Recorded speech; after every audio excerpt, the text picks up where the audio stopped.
राजा उत्तानपद ब्रह्मा जी के मानस पुत्र स्वयंभू मनु के पुत्र थे। उनकी सुनीति एवं सुरुचि नामक 2 पत्नियां थीं। उन्हें सुनीति से ध्रुव एवं सुरुचि से उत्तम नामक पुत्र प्राप्त हुए। वे दोनों राजकुमारों से सम्मान प्रेम करते थे। यद्यपि सुनीति ध्रुव के साथ साथ उत्तम को भी अपना पुत्र मानती थी, तथापि रानी सुरुचि ध्रुव और सुनीति से ईर्ष्या एवं घृणा करती थी। वह सदा उन्हें नीचा दिखाने के अवसर ढूंढती रहती थी। एक बार उत्तानपद उत्तम को गोद में लिए प्यार कर रहे थे, तभी ध्रुव वहां आ गया। उत्तम को पिता की गोद में बैठा देखकर वो भी उनके गोद में जा बैठा। यह बात सुरुचि को नहीं जची।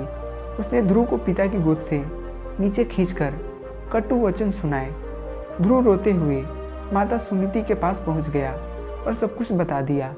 वह उससे समझते हुए बोली, वत्स, तुम्हें भले ही कोई तुम्हारा अपमान करे, किंतु तुम अपने मन में दूसरों के लिए अमंगल की इच्छा कभी मत करना। जो मनुष्य दूसरों को दुख देता है उसे स्वयं ही उसका फल भोगना पड़ता है। पुत्र, यदि तुम पिता की गोद में बैठना चाहते हो तो भगवान विष्णु की आराधना कर उन्हें प्रसन्न करो। उनकी कृपा से ही तुम्हारे पितामह स्वयंभू मनु को दुर्लभ लौकिक और अलौकिक सुख भोगने के बाद मोक्ष की प्राप्ति हुई थी। इसलिए पुत्र, तुम भी उनकी आराधना में लग जाओ। केवल वही तुम्हारे दुख को दूर कर सकते हैं। सुनीति की बात सुनकर ध्रुव के मन में श्री विष्णु के प्रति भक्ति और श्रद्धा के भाव उत्पन्न हो गए। वह घर त्याग कर वन की ओर चल पड़ा। भगवान विष्णु की कृपा से वन में उसे देवऋषि नारद दिखाई दिए। उन्होंने ध्रुव को श्री विष्णु की पूजा आराधना की विधि बताई।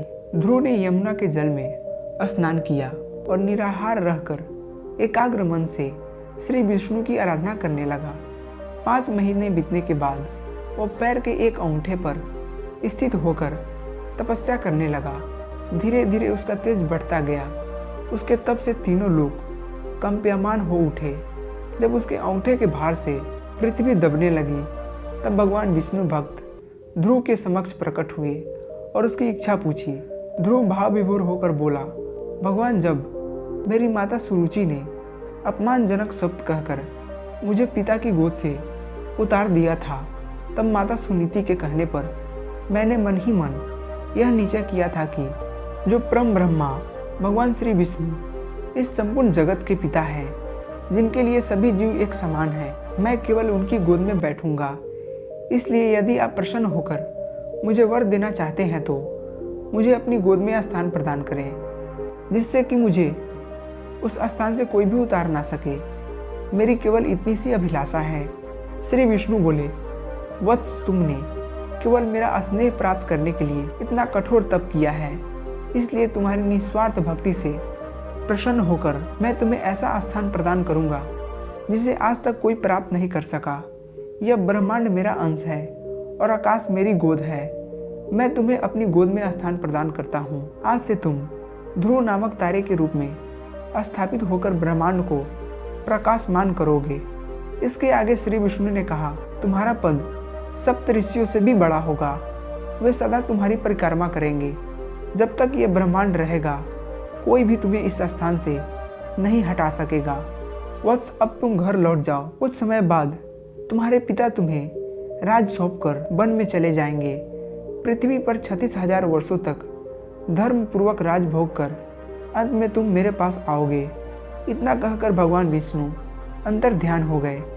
इस प्रकार अपनी भक्ति से भगवान विष्णु को प्रसन्न कर बालक ध्रुव संसार में अमर हो गया।